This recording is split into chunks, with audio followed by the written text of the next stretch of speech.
waited for you to lead us out of Babylon. For I was just a boy when I came here. The generation which offended you has passed away.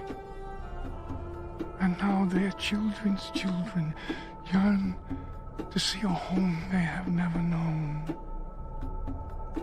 You have spoken through your prophet Jeremiah.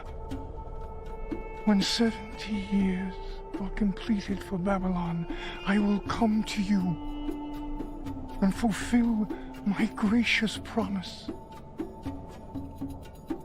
and bring you back to this land. My heart grows with excitement that now that time has come.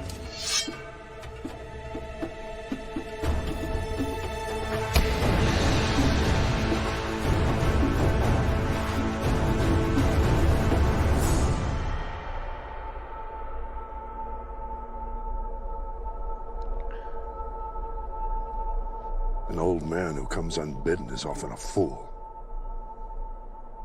And less often come as assassins. Perhaps a foolish assassin. Forgive us, my king. Do you know whom you address? He's the king of Babylon, ruler of the four quarters of the earth, Kurush, in the old Persian tongue. He has seized by might of arms the birthright which would otherwise have been denied him. He is Cyrus the Great.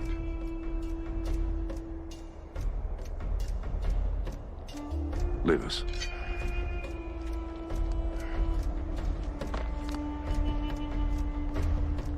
Who are you, old man?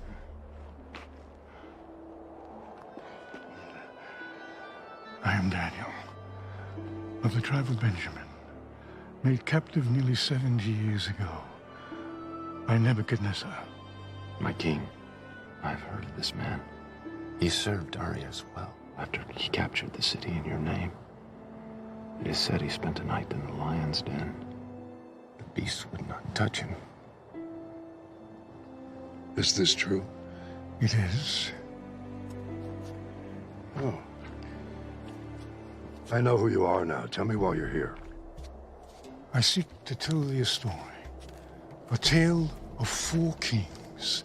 One great, one foolish, one who has been deceived, and one who is destined to be regarded as wise for all the ages of the world to come.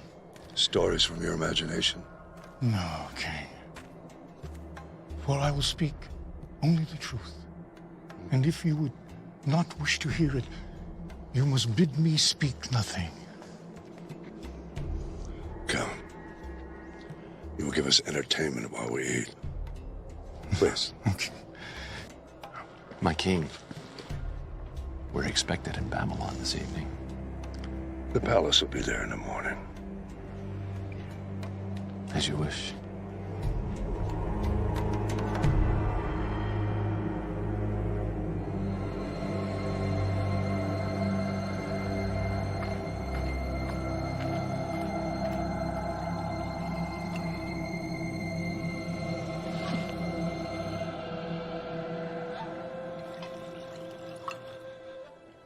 I cannot, O king. My king, the Hebrews eat and drink only their own food, which is prepared according to their rituals. To do otherwise, even from the hand of a king, is to defile themselves. You promised me a tale. Four, in fact. I delayed my journey to listen. I will hear them now. So be it, my lord. The first king I will speak of is Nebuchadnezzar, king of Babylon. When I was just a boy, he threw down the Assyrian Empire, my people's ancient nemesis. But the destruction of Israel's enemies brought us no relief, because in the third year of Nebuchadnezzar's reign, he turned his gaze upon Jerusalem and besieged it. And the Lord delivered the king of Judea into his hand, along with all of his officers, nobles, and administrators.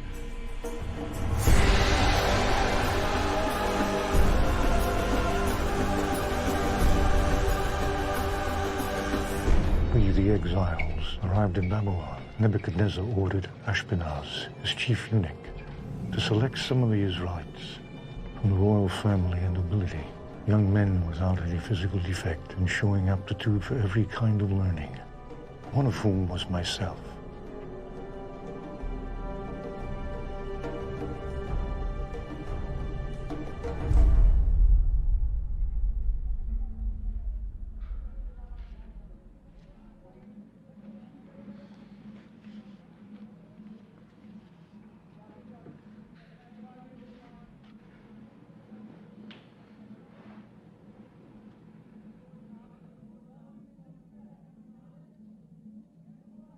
O Lord,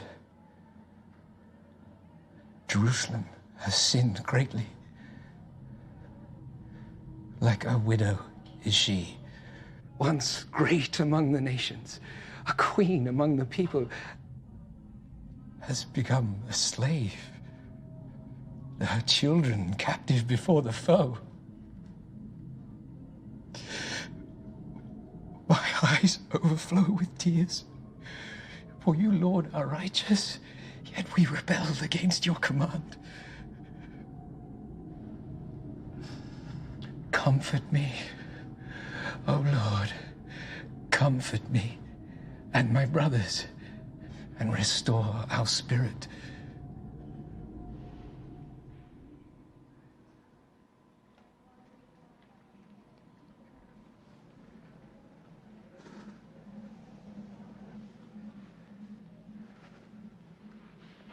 I miss Jerusalem. As do I. I fear that we shall never see her again. Have faith, my brothers. I have only begun my studies, but here, the prophet Jeremiah, son of Hilkiah, has written that we shall serve the king of Babylon for 70 years. 70 years is a long time. As punishment for our sins. And even if we were to survive it, we would be very old. Very old indeed. You are summoned for your meal.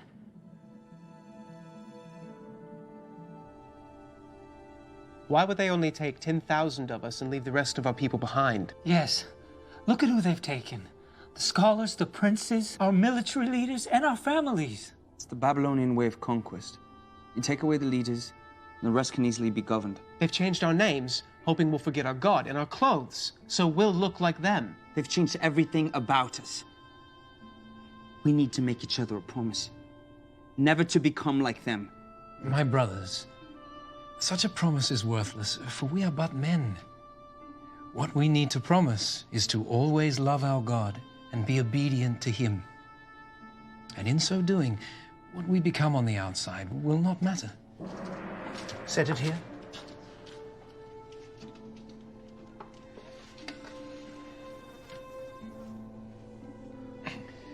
Lord Steward, please allow me to ask, what is this meat?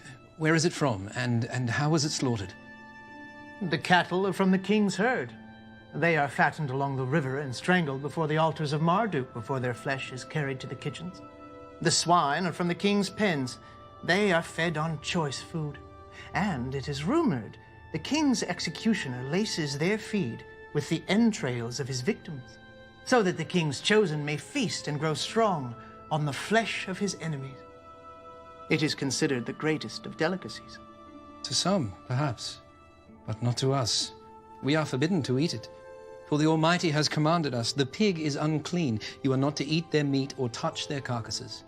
Nor can we eat anything sacrificed to gods other than our own. But the king cannot, he will not change the customs of his hall to fit your wishes. You must know this. And we will not ask him to.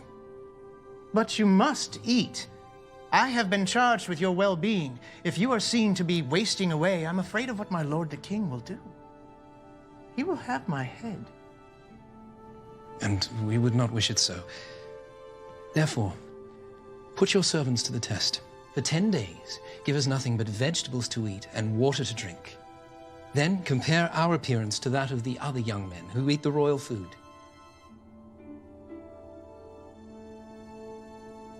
10 days. 10 days. And if After that, your appearance is found wanting? Then we will do as you wish.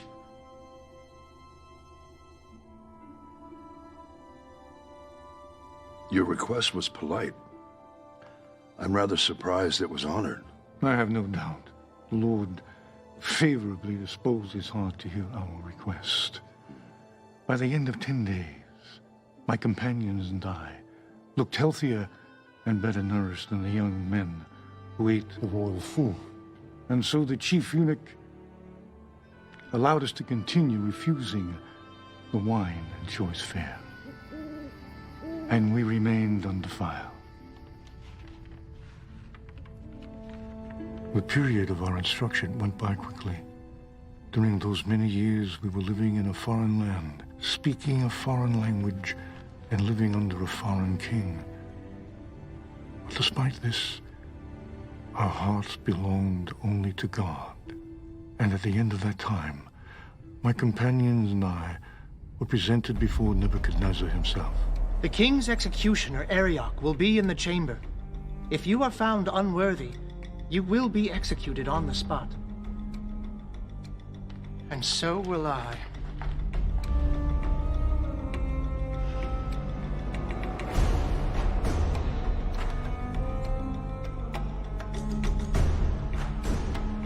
Lord King, I present you the princes of Judah, preserved by the right hand of your mercy and tutored by the left hand of your wisdom. They are come before you now for judgment as to their training.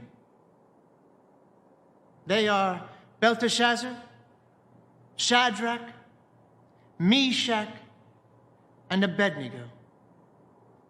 Who am I? You are Nebuchadnezzar, son and heir of Nabopolassar, king of Babylon. You have destroyed Nineveh the mighty, seat of Assyria, and taken from her hand the scepter of nations. You are the commander of commanders and king of kings, from the rising of the sun unto its setting in the western sea. And beneath heaven there is none more powerful than thee.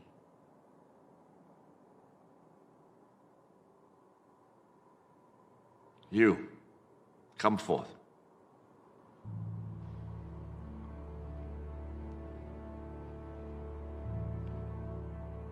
Why should I allow you, sons of my former enemies, to serve in my court? Because you have spared the lives of our people who were delivered into your hand, and because the word of the prophet Jeremiah has come unto us, saying, this is what the Lord God Almighty, the God of Israel, says to all those carried into exile from Jerusalem to Babylon: build houses and settle down, plant gardens and eat what they produce, marry and have sons and daughters. Also, seek the prosperity of the city to which I have carried you into exile. Pray to the Lord for it, for if it prospers, you too will prosper. This is good. So now even your God commands you to serve me. I have no need of lapdogs. Would you dare to tell me the truth, even if you knew it would displease me? Lord King, it must be so. I will speak only the truth. And when you would not hear it, you must ask me nothing.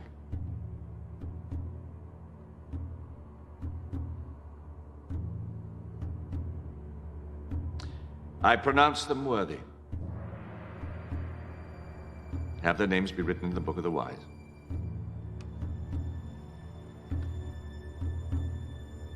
Nebuchadnezzar's questioning showed wisdom. A former enemy can be a good counselor. If they can be trusted. And a wise king is capable of choosing whom to trust. For are you not Croesus, formerly king of Lydia and once the richest man in the world, whose name alone signified riches almost beyond comprehending? I am he. Trusting the words of the oracle at Delphi, I went to war with Cyrus and was defeated. Cyrus pardoned me and my family. I am eternally grateful. Worthy counsel is rare indeed, as Nebuchadnezzar came to learn. At a time when his Babylonian counselors, his magi, sorcerers, diviners, magicians, and astrologers were unable to help him. No!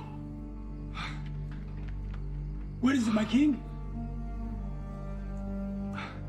Summon my counselors. The enchanters, the sorcerers, or the astrologers? All of them!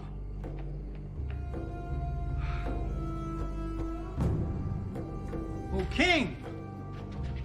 My king, your wisest subjects have arrived.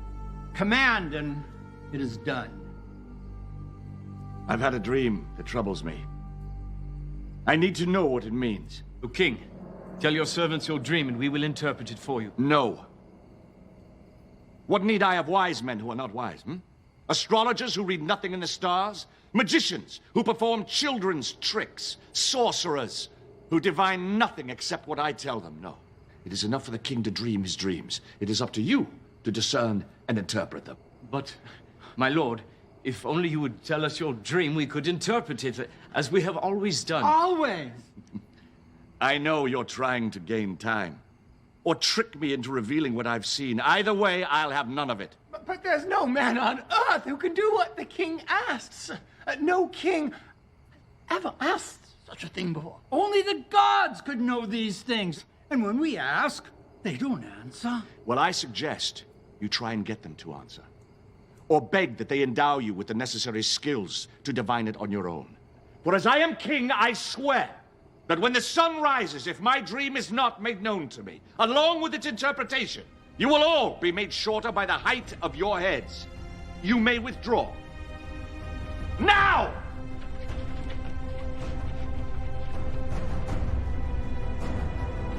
Lord Ashpenaz, is it true? It is. Why has the king issued such a harsh decree?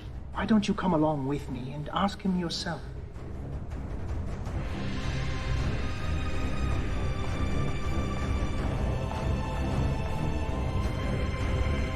Lord King. What? Belteshazzar requests an audience. Speak. O king, live forever. I have heard your decree, and I understand that I shall fall beneath the blade if your dream is not made known and interpreted. I ask only for more time, that I might withdraw for a while, my friends and I, to pray to our God, and see if he might not make the dream known to us. The time is fixed and cannot be altered. Sentence is to be carried out at sunrise. You may withdraw. So long as you return at dawn, as your fate and that of the others is one and the same. And when you return, be sure to bring your companions with you. Shall I send guards along, my king? No. No, if he says he'll pray, not flee. That much, at least, I'm sure. Even if we were to flee the city, the whole world would have been against us. Not that it mattered. I had given my word and intended to keep it. I would pray and hope that the answer came. Prepare to bind the prisoners. Once the sun rises, there could be no delay. Bring forth the counselors!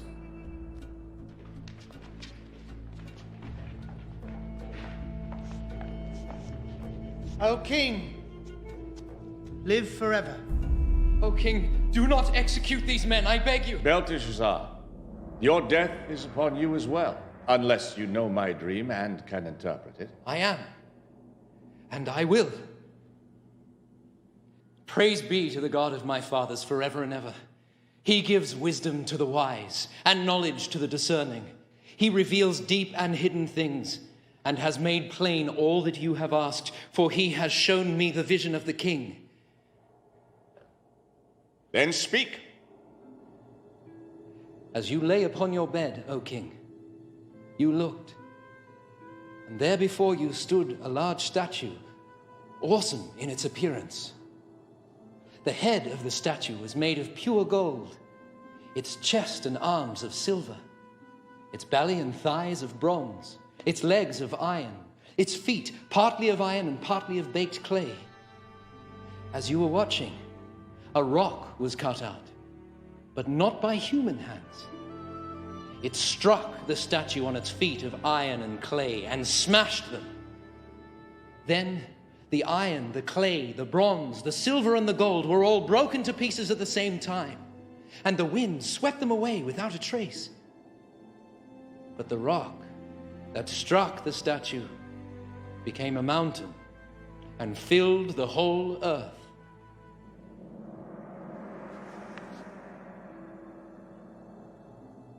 You have done what I was told was impossible. This mystery has been revealed to me not because I am wiser than other men, but because God wishes you to understand the meaning of your dream.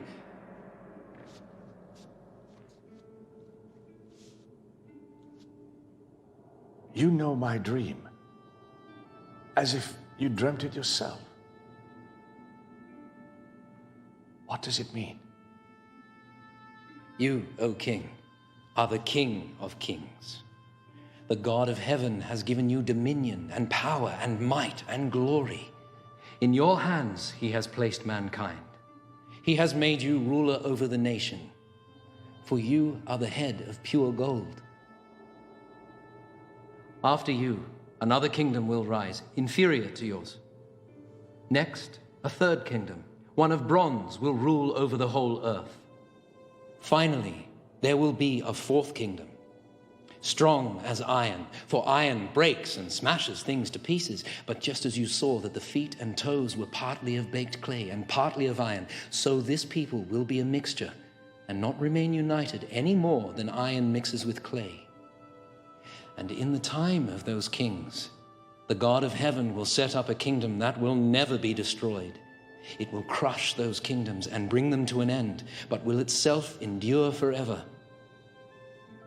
The Almighty has shown the king what will take place in the future.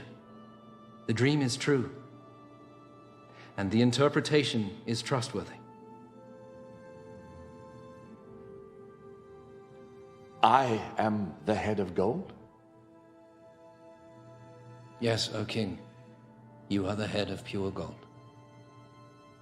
Surely your God is the God of gods, the ruler of kings and the revealer of mysteries.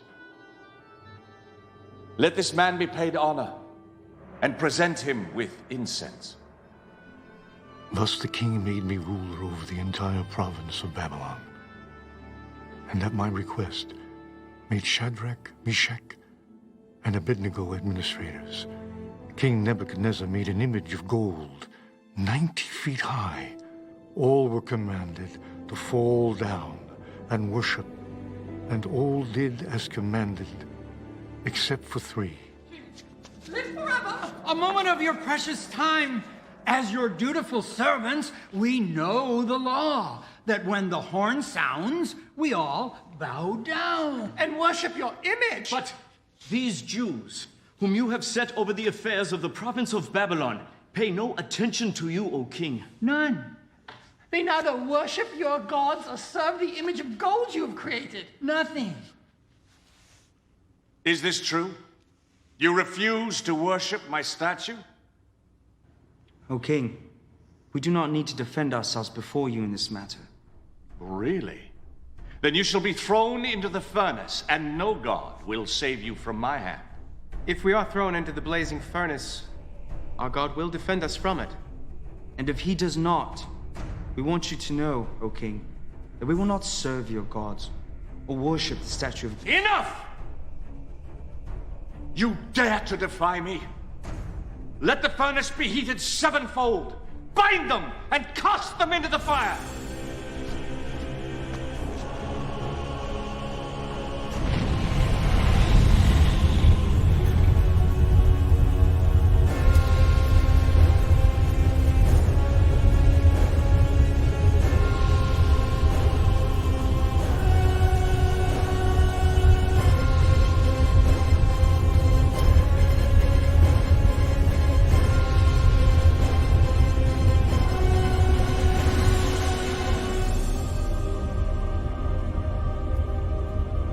3 thrown into the fire. Certainly, O king.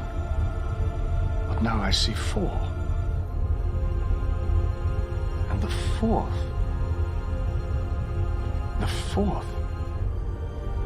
looks like an angel of the gods. The fire has not harmed your bodies. Not a hair is singed. Your robes, there's not even the smell of the fire on you.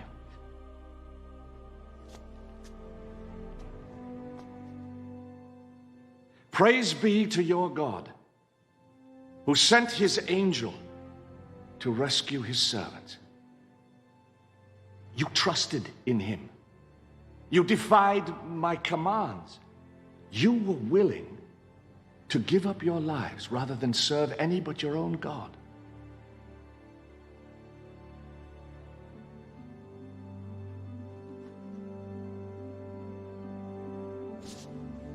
Therefore, I decree any who speaks ill of the God of Shadrach, Meshach, Abednego will be cut into little pieces and his house turned to rubble. For no other God can save in this way. And for a time all was well, until Nebuchadnezzar's sleep was troubled yet by another dream. It seems like Nebuchadnezzar's life was rife with dreams and prophecies, much like my own has been. Before I was born, my grandfather, Astyages, was troubled by a dream where a flood beginning near his throne was overflowing the whole earth. When he went to his astrologers and his diviners for an interpretation, they told him that his grandson was destined to one day usurp him. So he sent his daughter Mandane into exile, and when a son was born to her, he conspired to have it stolen and exposed on a hilltop to die. But a shepherd, whose wife had recently given birth to a stillborn child, persuaded her husband to trade her dead infant for the living, and the shepherd raised the boy as his own. The king, upon being presented with the dead infant, repented of his crime. He didn't learn until 10 years later that the boy was actually alive, at which time he pardoned the boy and restored him to his rightful parents. And for a time, the matter was forgotten. Until one day, years later, when you marched into your grandfather's city at the head of your troops and seized the throne of Medea, taking the old man captive, and the prophecy was proven true. Old Astyages, he knew of the prophecy, but he was powerless to overcome it. As all men are powerless to prevent their fate, if the prophesizing be true. Listen then, as I tell of the prophetic vision that led to Nebuchadnezzar's madness. For when he dreamed that great dream, his enchanters, sorcerers, and astrologers were once again unable to interpret the vision. When I was asleep, I had a dream which made me afraid. The images I saw terrified me. Belteshazzar, I looked and saw before me a tree in the middle of the land. The tree grew strong and tall. Its top touched the sky, and it was visible to the ends of the earth.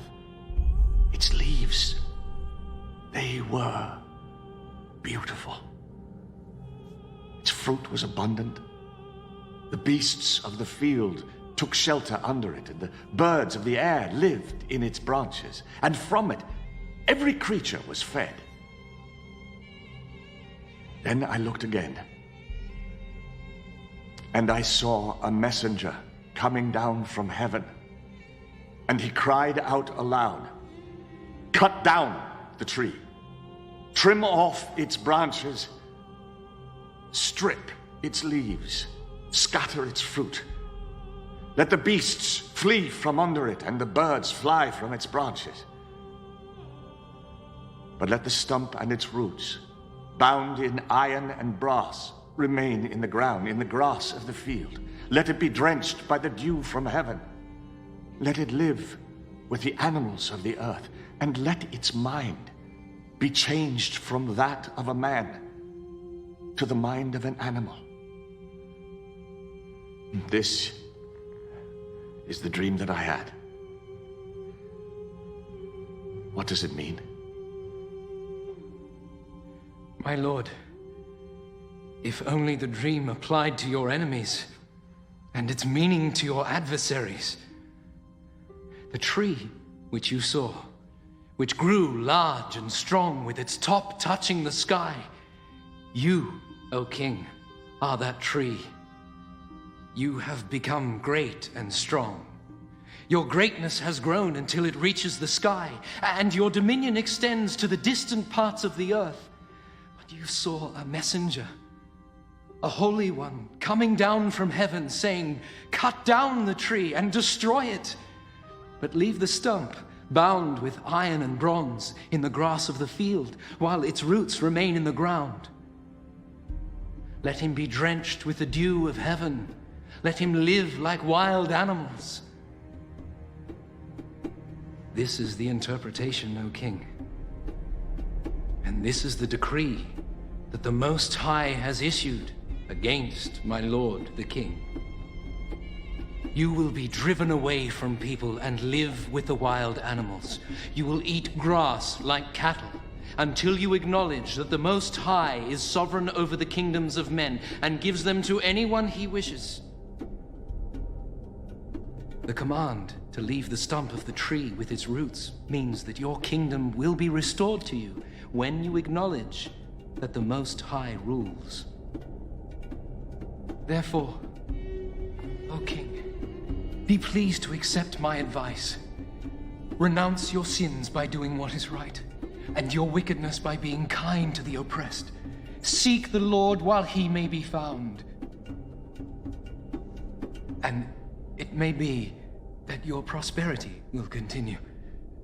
But the memory of kings is often short. And 12 months later, when the king was walking on the roof of the royal palace of Babylon. In all the world, is there anything like this? No, my king. My great wall, which, mountain-like, cannot be moved, I've made with mortar and brick. Its foundations I've placed upon the very bosom of the underworld. Its top I've raised mountain high. Is this not the great Babylon that I have built as my royal palace with my mighty power for the glory of my majesty? His words were still on his lips when a voice came down from heaven.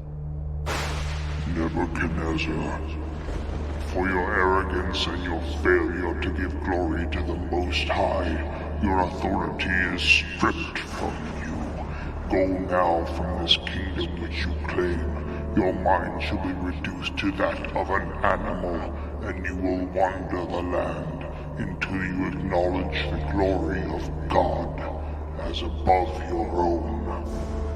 Immediately, what had been said about Nebuchadnezzar was fulfilled.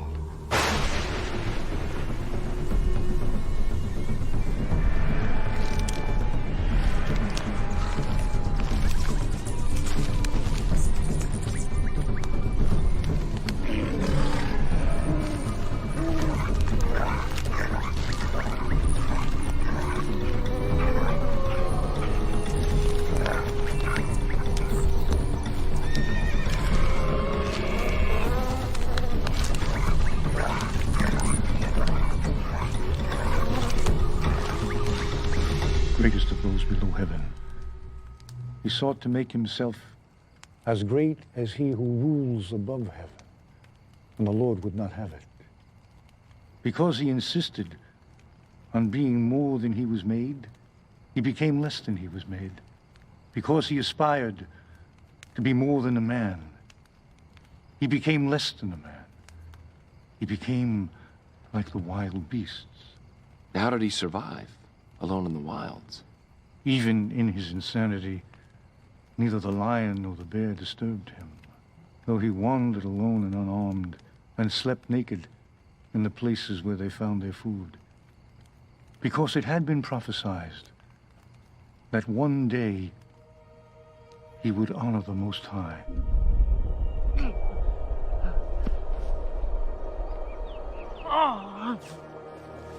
For 7 years he ranged the wild lands of Babylon.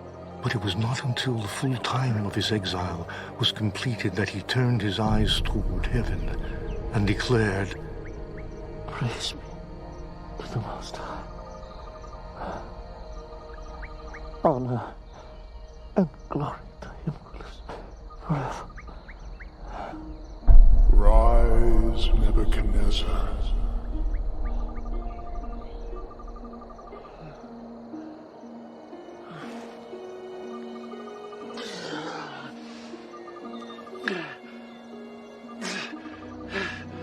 For his dominion is an eternal dominion. Before him, all the people of the earth are regarded as nothing. He may do as he pleases with the powers of heaven and all the people of the earth. And no one may say him nay. No one may say him nay.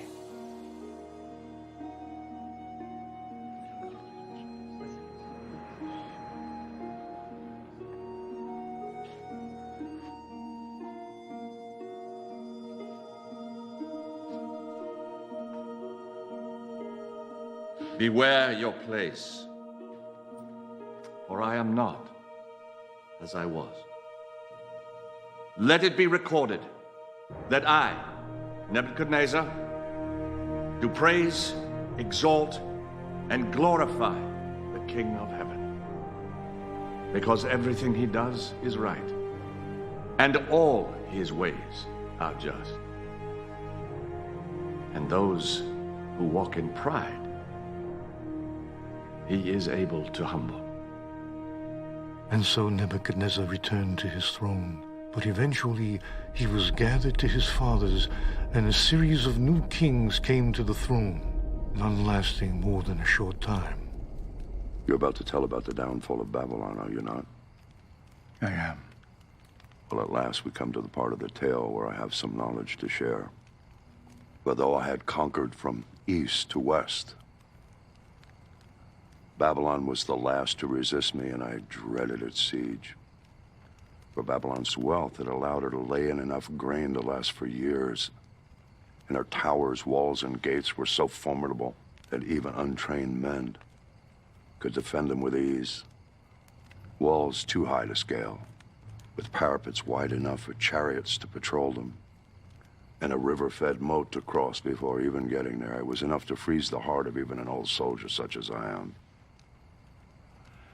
Then one night as I lay on the ground, courting sleep that would not come, a thought came to me. From whence it came, I do not know. Like some spirit of God whispered it in my ear. But the river Euphrates, which flowed down to Babylon, raised above its natural level, hemmed in by dams and dikes. But if dams were opened full and the dikes were broken, the river, which ran straight through the heart of the city, would fall to nothing. An army poised and ready to strike could march into the city on its dry riverbed, underneath the gates designed to repel ships when the river was at its normal level. And I suddenly realized I'd been given a key to defeat the mighty Babylon. It was as though in all the world, throughout all of history, I was the only one that had the thought. All it required was the right moment to act. A night when every man in Babylon, from the least to the king himself, would drink himself ill in honor of their gods, who were naught but worthless idols and could not protect them. Listen, O king, and I will tell of the second king of my story, Belshazzar, king of Babylon. Both foolish and wicked of equal measure.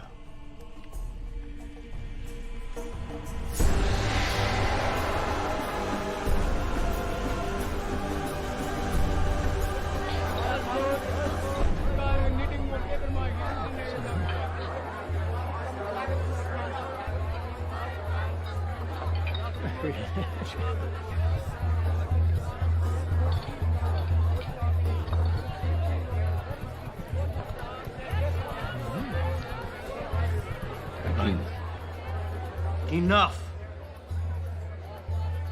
We still have our threefold walls with their battlements. And within our granaries, we have grain enough to endure a siege of 10 years. Our watchmen have seen the Persians digging, my lord. They seem quite concerned about this, my king. Yes, yes, they will look to build a siege ramp against the city. But first, they must build a causeway across the moat. That alone will take months. In the meantime, let us feast and toast Marduk, the patron god of Babylon. Marduk!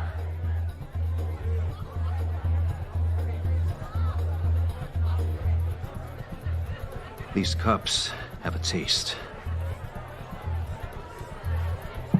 and I will not have it so.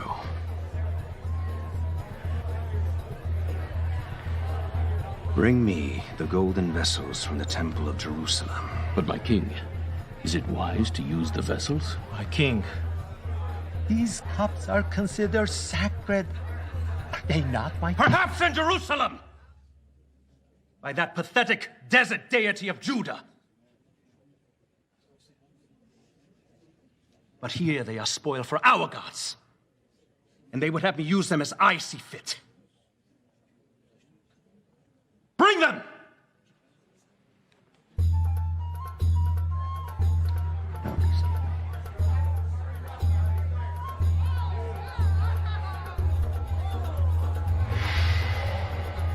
Yes. You see these vessels? In Jerusalem, they were used for the worship of their god. Now, instead of the blood of bulls and rams, let them flow with foaming wine. For I am not a devourer of blood. I am a devourer of drink. And choice fare. To Marduk, the god of our city. Marduk!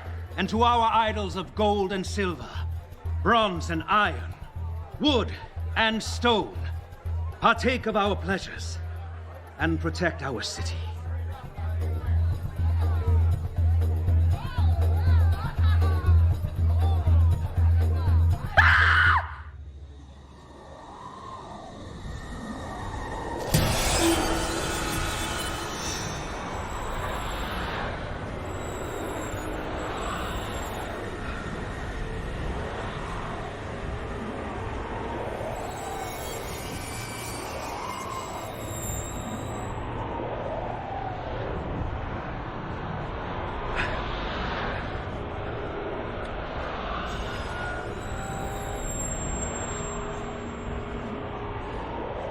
Whoever reads this and tells me what it means shall be clothed in purple and have a gold chain placed around his neck and be made third highest ruler in the kingdom.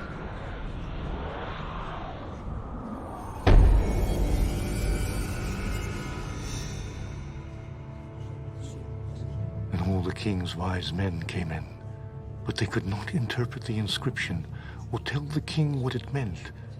So Belshazzar became even more terrified. A Judean once told Nebuchadnezzar, your forefather, of his dreams. He succeeded when everyone else had failed. This man, Daniel, whom the king called Belteshazzar, he could tell you what this writing means.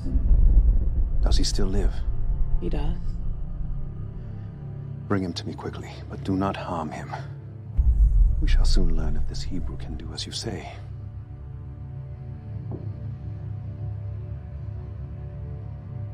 Nothing, it would seem, is too sacred not to be profaned under the influence of wine.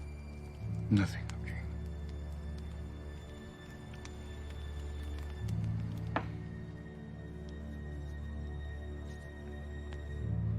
How can I be of service, Highness? Are you Daniel? One of the exiles my father brought back from Judah? I am he. I am told you are able to give interpretations and solve difficult problems. If you can read the writing on that wall, you will be clothed in purple, have a chain of gold placed around your neck, and be made third highest ruler in the kingdom. Long ago, I told your forefather, Nebuchadnezzar, that I would speak to him only the truth, and that if he rather not hear it, he should ask me nothing. Perhaps it would be better if you asked me nothing. No. It is unseemly for a king to be baffled by a message in his own hall. No human hand has scribed it. No other tongue can interpret it. Tell me what it means. Be it for good or ill. Okay. The Most High God gave your father, Nebuchadnezzar, greatness and glory. But when his heart became arrogant, he was deposed from his throne and stripped of his glory, until he acknowledged that the Most High is sovereign over the kingdoms of men. Even though you knew all this, you should have appealed to him. Instead, you set yourself up against the Lord of heaven. You had the goblets of his temple brought to you and praised the gods of bronze and iron, wood and stone instead of him. These vessels were made for the service of the Most High, and you have used them to pour wine for your harlots. Would you humble the Almighty by desecrating his possessions? Would you bind him like a captive and beat him like a slave? Would you pluck out his eyes and have him beg for scraps of food beneath your table? This you would do if you could, and the Almighty knows it. This is his answer to you. The Lord God will strike you down like an enemy. For he has bidden his angel to unsheath his sword.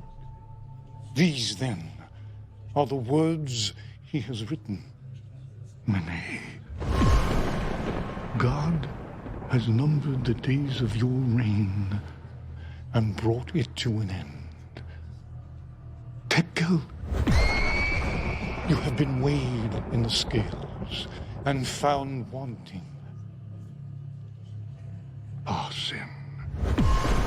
Your kingdom is divided and given to the Medes and Persians. This very night, your life will be demanded of you, and before the sun rises, your flesh will grow cold. Thus saith the Lord, your line is ended, your rule is over, your kingship is no more. Is there nothing to be done? No. In your arrogance, you have doomed not only yourself, but your house, your line, your inheritance, your city, and your kingdom. Choose now where you will spend your last few hours, but knowing your fate, who now will love thee? Who now will fear you?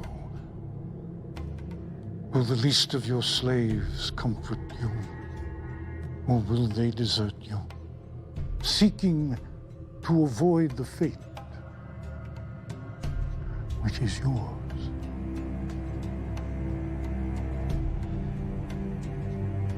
Let it be as I have commanded. Let this man be clothed in purple. A chain of gold placed around his neck. For I am not dead yet.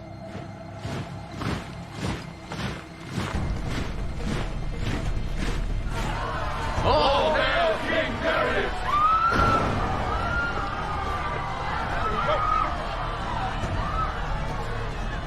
I am King Belshazzar of the Babylonians. Unharm me! Surrender or die! Never!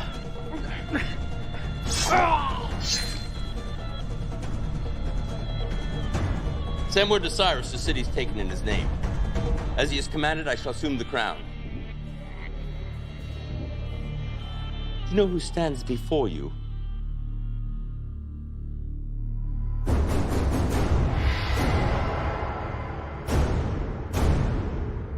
You are Darius, a Mede-Persian, uncle and father-in-law to Cyrus, who has, by stratagem, taken this city. By right of conquest, you are now her king. Yes. And you're an official of Babylon. Why should I not kill you? It is true I served Babylon in the days of Nebuchadnezzar, whom I served truly and well. But her latter kings I did not serve until tonight. How is this possible? It is a reward for letting Belshazzar know that you were about to take the city. Who told you? Have we a traitor in our ranks? It was revealed to me by my God, who sent his angel to scribe the writing on that wall. It is true. He read the inscription and revealed the message. He told the king that he would die this very night. Though brought here as an exile in my youth, by birth I am a Hebrew, from the kingdom of Judea, and I serve the God of my forefathers. The Most High reveals to me what he sees fit. Am I to believe your God revealed my coming to you? If I was to lie, would this be the lie I would choose? Who else could have revealed your deepest secret and known ahead of time that you would succeed, or known with certainty that you would slay Belshazzar? And how could you have done so if the Lord had not decreed it? For is it not by the hand of the Most High that both victories and disasters come?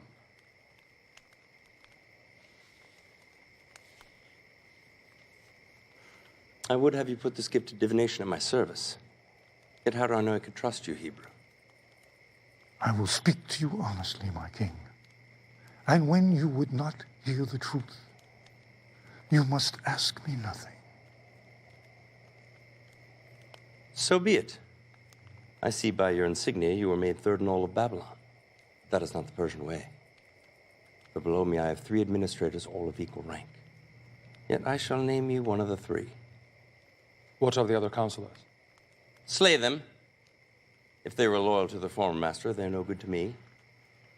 If they were disloyal to him, then they will be disloyal to me. Ah, Darius. He's twice my uncle, by blood and marriage, and serves me well as co-counsel to my empire. As it pleased Darius to appoint 120 satraps to rule throughout the kingdom, with administrators above them, one of whom was me. But before long, I so distinguished myself that Darius planned to set me over the whole kingdom. Which would cause great envy among the others. Yes, O king. So they called a meeting in secret to plan for my destruction.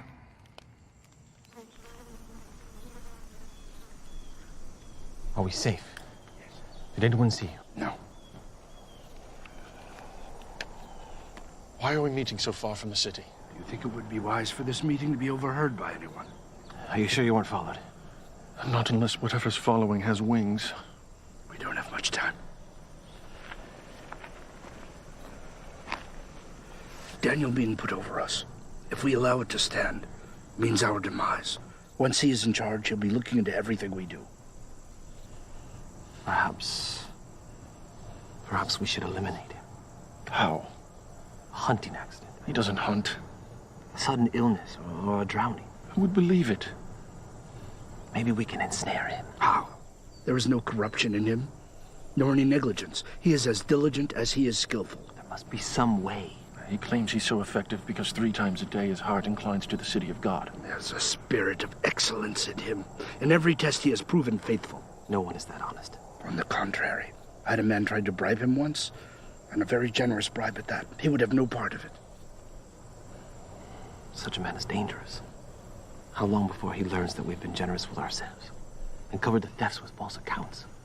We'll never be able to find any basis for charges against him unless it has something to do with that God of his. That invisible God of his. No altars, no shrines, no idols, laying claim to every good thing, yet somehow not responsible for the bad. I've seen him praying before his window, on his knees, facing Jerusalem, morning, noon, and night, always the same.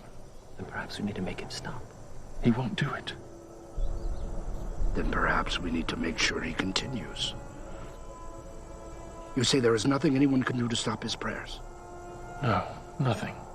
What if the penalty for this devotion of his was death? If we could forbid his prayers for an entire month under penalty of immediate execution? Don't be ridiculous. He'll just stop praying. No, he won't. I know him. He can't keep himself from praying to that God of his for 1 day, let alone a month. Well, I still don't see how it'll ever work. The king knows that Daniel and his people pray continuously, and only to one God. Which is why we need to disguise our purpose. More fitting testimony to your honesty could not have been made. Had there been any infidelity in your record, they would have discovered it. Indeed, they could find nothing amiss in my work, either willfully nor through negligence or lack of care. So they tried to trip me up with my prayers. But since worship of the Most High was not prohibited by the laws of the realm, they had to conceal their purpose, like poison in a cup of honeymead. O King, it has come to our attention that there are those among your subjects who still cling to the old gods of Babylon, in the hopes that their line of kings may yet be restored, and have not submitted to your rule. Who are they? That I may bring them before me and destroy them. It is not that simple of a matter to detect them, O king, for they are devious and work to hide their treasonous thoughts. And have you come before me without a plan for discovering them? We would dare not do so, O king. Indeed, we have labored to construct a plan whereby the loyalty of all may be tested. Then speak of it. If, O king, you were to issue an edict that none in Babylon, nor anywhere in the empire, may pray to anyone, be it to God or man, except to you for a period of 30 days. But what of the gods of Persia whom I serve and obey? Well, you alone, O king, would be free to pray to them and offer them sacrifice. You would stand as a priest before all the peoples, and in this way ingratiate yourself to the gods themselves, because for an entire month, all of their worship would come from you. Thus, their worship will continue through you, and the old gods of Babylon will be starved for worship, lessening their power. How would you enforce such an edict? No one would be allowed to go before any altar or shrine for the entire period, except for you. And anyone found violating the decree would be thrown into the lion's den before sundown on the very day of the offense. In this way, their treason would be discovered and eliminated in a single stroke. I approve your plan. I, Darius, command it be made so. In anticipation of your approval, O king, we have taken the liberty of drafting the edict and bringing it along. Well done. Bring it here that I may fix my seal.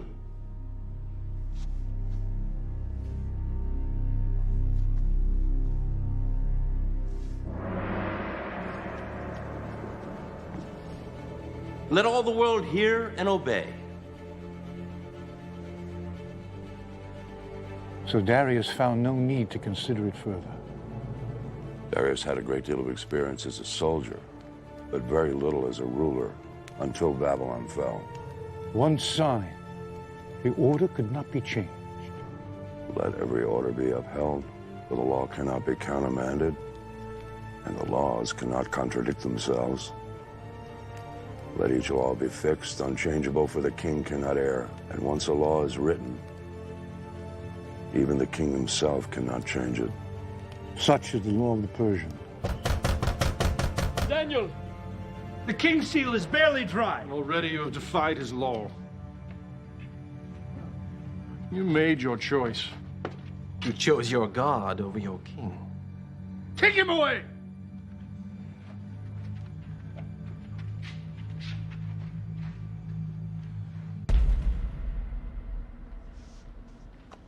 O king, it is my sad duty to inform you that someone has already defied your decree. Bring him to me. Bring forth the prisoner!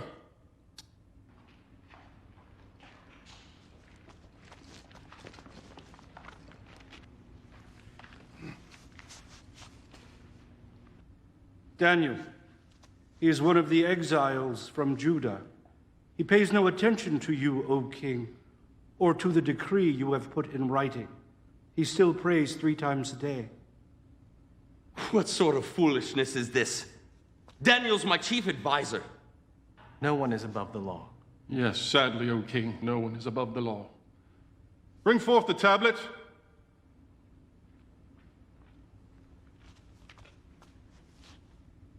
Is this not the edict from the king, signed with your own seal? Let it be known that for the next 30 days, anyone who prays to any god or man other than Darius the king shall be thrown into the lion's den on the same day the offense is discovered. By my hand and seal, Darius the king, ruler of the Medes and Persians.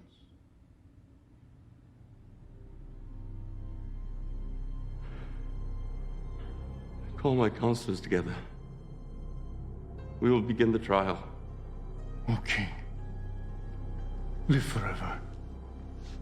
There is no need of a trial. I am guilty. Knowing the king's command, I have disobeyed it. The commands of the king are immutable, and once uttered, cannot be changed. I shall command my wise men to make every effort to search out some reason that the law may be found unenforceable. I do not think they will find one. Let them search, O king, but only for a short time. Because your own law commands that sentence be carried out the day of the offense. Already, the shadows are starting to grow longer, and you have only until sunset. Darius was angry with himself for allowing himself to be fooled, seeing that their purpose was not for his honor and glory, but rather for my destruction. And so Darius had the law book searched to discover if there might be some legal way to spare my life.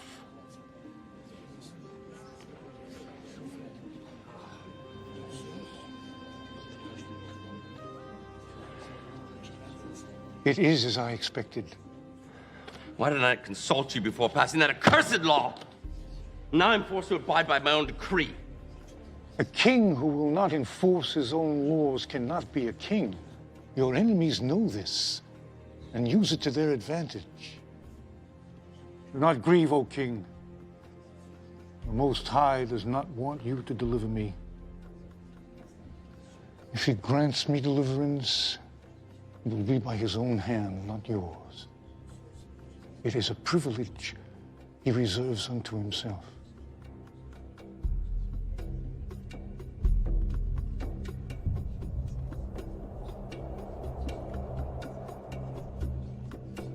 And now it is time, O king.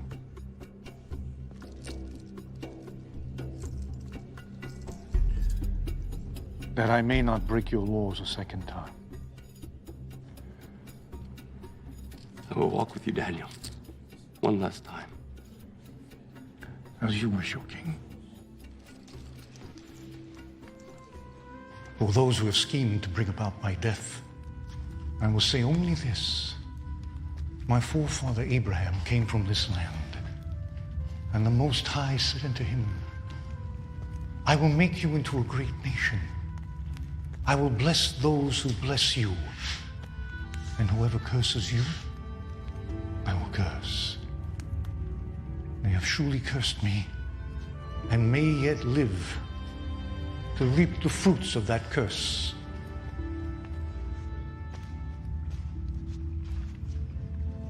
A cup of wine from the king's own hand. I cannot drink it, O king. It is blessed to your gods, not mine. Not so, Daniel. I have gone to your people and asked for wine which was blessed by them. From the cup I have poured no libation. One last gesture of friendship. My king.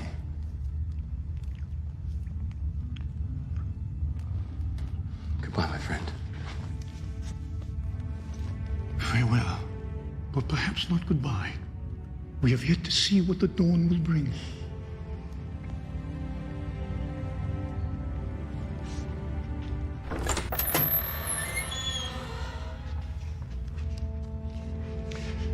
Hear, O Israel, Lord our God.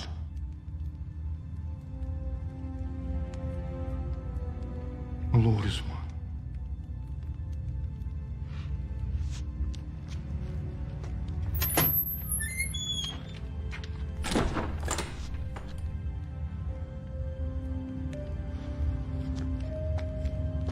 He is angry with us.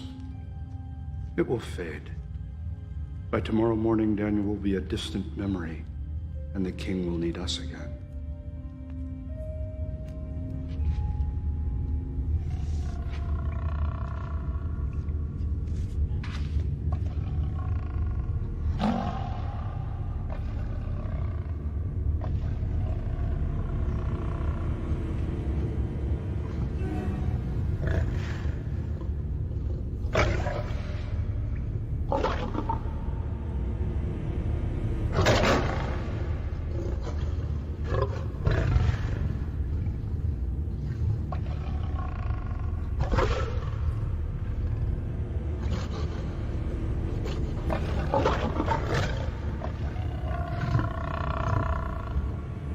Have mercy on me, O God.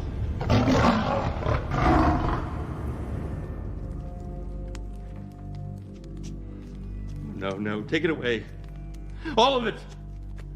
Tonight I honor Daniel in silence and with fasting. Now leave me!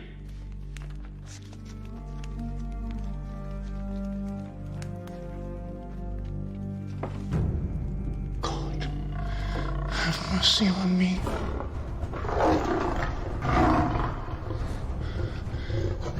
In you my soul takes refuge.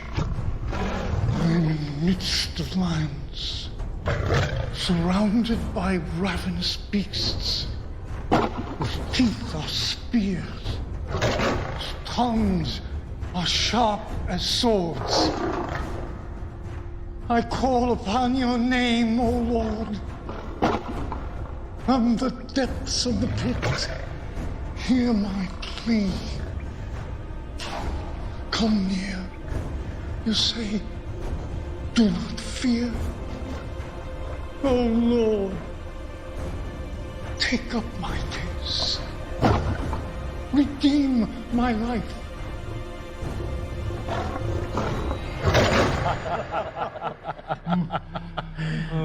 A divine plan, my friend. A toast to the lions who show no partiality to a Hebrew over any other man.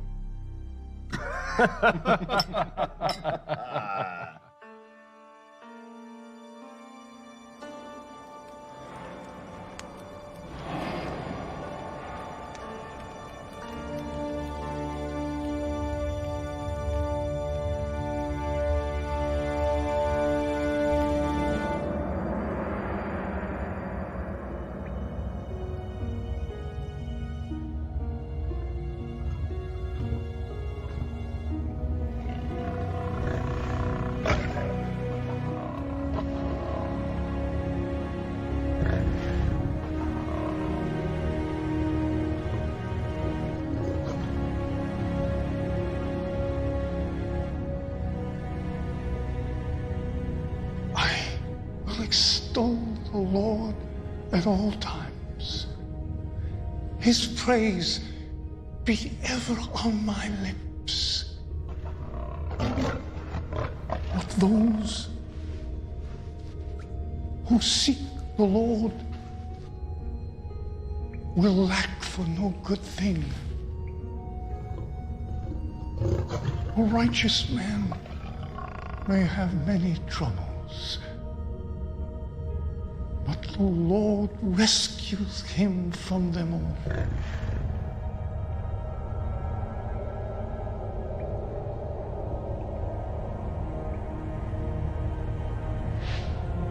You have rescued me from the mouth of lions, and I will declare your name to my brothers. In the congregation, I will praise you. Out of my way! Daniel, servant of the living God. Has your God been able to save you?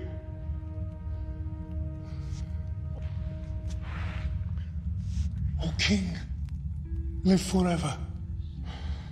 My God has sent his angel, and he shut the mouth of the lions. They have not hurt me, because I was found innocent in his sight. Come forth.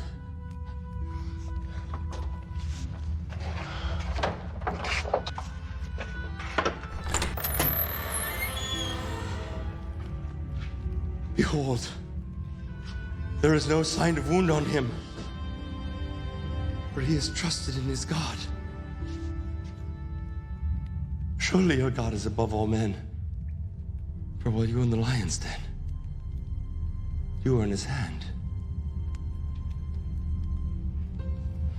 How much must the man pay if he steals another man's treasure? With his hands, perhaps. But what if that man who is robbed is the king, and the treasure is prized possession? Is there any penalty less than death which will do? If so, speak now and let me consider it. But, O King, he is a Hebrew. Why should you put such trust in him? This Hebrew is the greatest treasure I possess. He speaks to his God, and more importantly, his God speaks to him. You have deceived me as to your purpose. You fashioned my own words as a snare about my feet, knowing my edict could not be reversed. But the living God, the God of Daniel, has delivered him out of my hand. For 6 days they have hungered, but today they shall feed. No, no, no, no, no, no, please!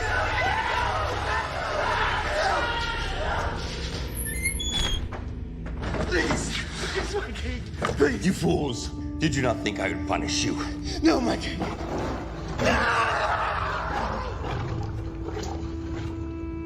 They have spread a net for my feet. I was bowed down in distress. They have dug a pit in my path, but they have fallen into it themselves.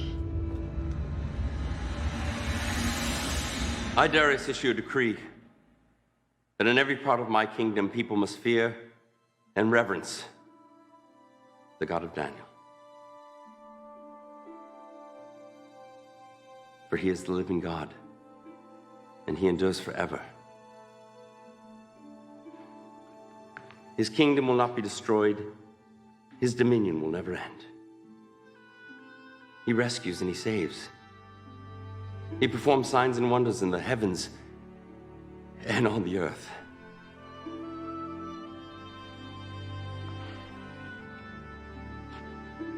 He has rescued Daniel from the power of the lions.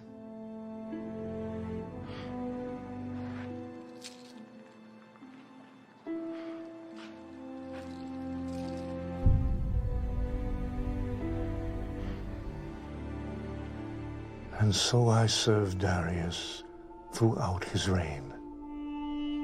However, my heart still longed to see Jerusalem. For 70 years I had waited, and I knew our time was near.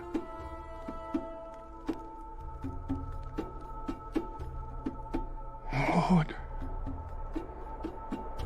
through your prophet Jeremiah, when 70 years are completed for Babylon, I will come to you and fulfill my gracious promise and bring you back to this land. My heart rose with excitement that now that time has come.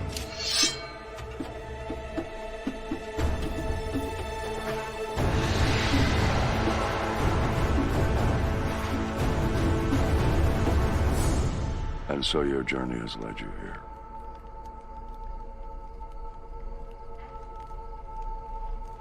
You've spoken of 3 kings, Nebuchadnezzar the mighty, Belshazzar the foolish, Darius, who was deceived. Who is this 4th king? It is he of whom these scrolls speak. It is one chosen by the Most High to perform great and mighty deeds. Before he was ever knitted in his mother's womb. Hear then, O King, the words which were written more than 150 years ago.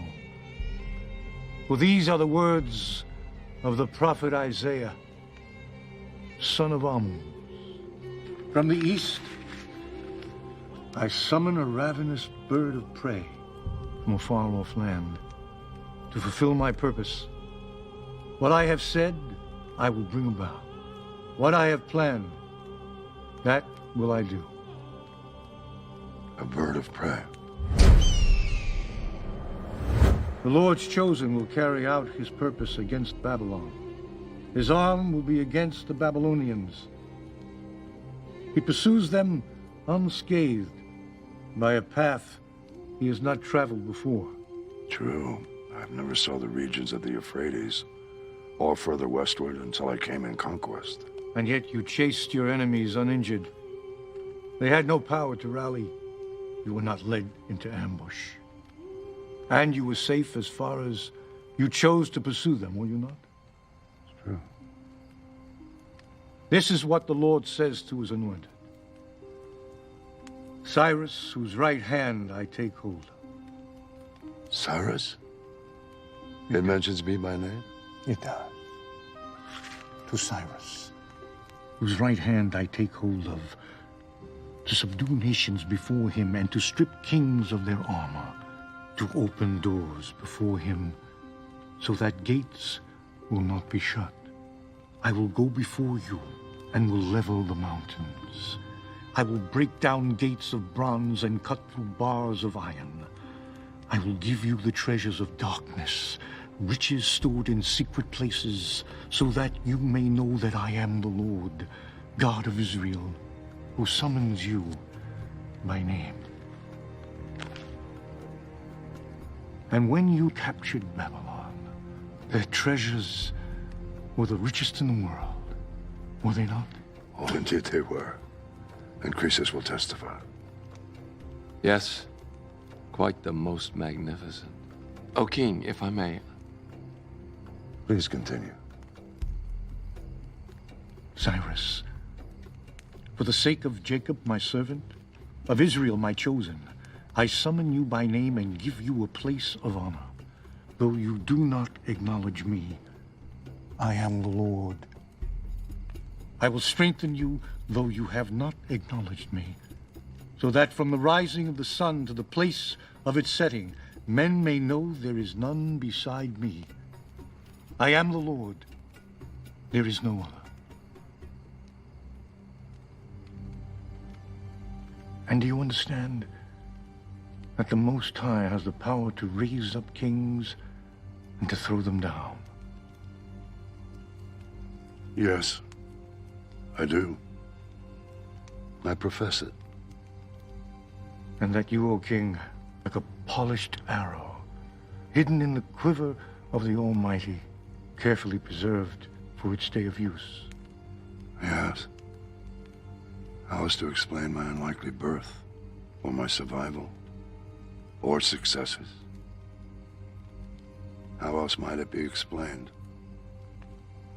All my life, I had always thought of myself as favored by my gods.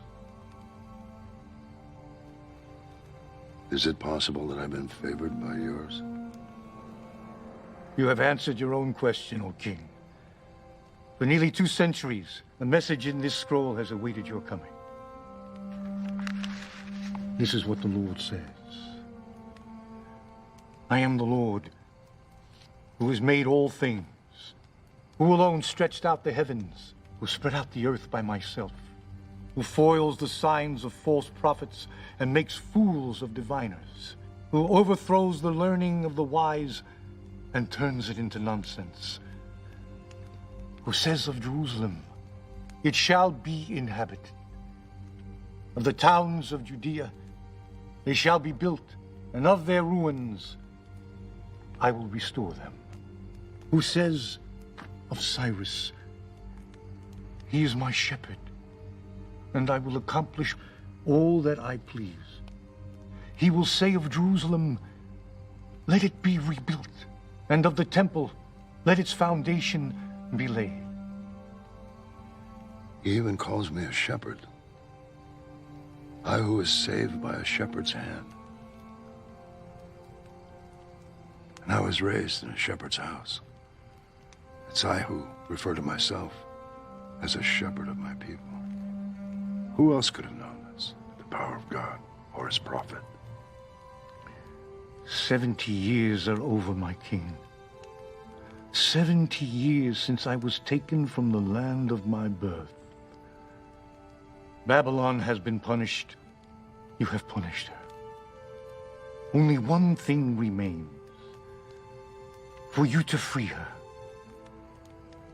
O King, the words of the scroll are in a tongue foreign to us. Should we not at least confirm them? No. Old friend, have you heard nothing? Do you not recognize the truth when you hear it? Or do you suppose this Daniel has spent a lifetime arranging events in the hopes of one day deceiving me? Your God has called me a shepherd, and so to your people I shall be, to rescue them from wolves and tyrants, to gather them gently, and to relieve them from bondage, and provide for their return. And so say I, Cyrus, king of the Persians, let Jerusalem be rebuilt. The Lord God of heaven has given me all the kingdoms of the earth, and has appointed for me to build a temple in Jerusalem, in Judea. Any one of his people among you, may his God be with you. Let him go to Jerusalem and Judea and build a temple of the Lord, the God of Israel. In all my years, I had never known envy. But that day, I came closer to tasting it than I ever have. For I would never see the temple I so yearned to see. However, my heart was joyous as my brothers and sisters departed on their journey home, while I remained in Babylon, awaiting the day when I too would be gathered to my ancestors. And remember me also, O Lord, and show mercy, according to your great love.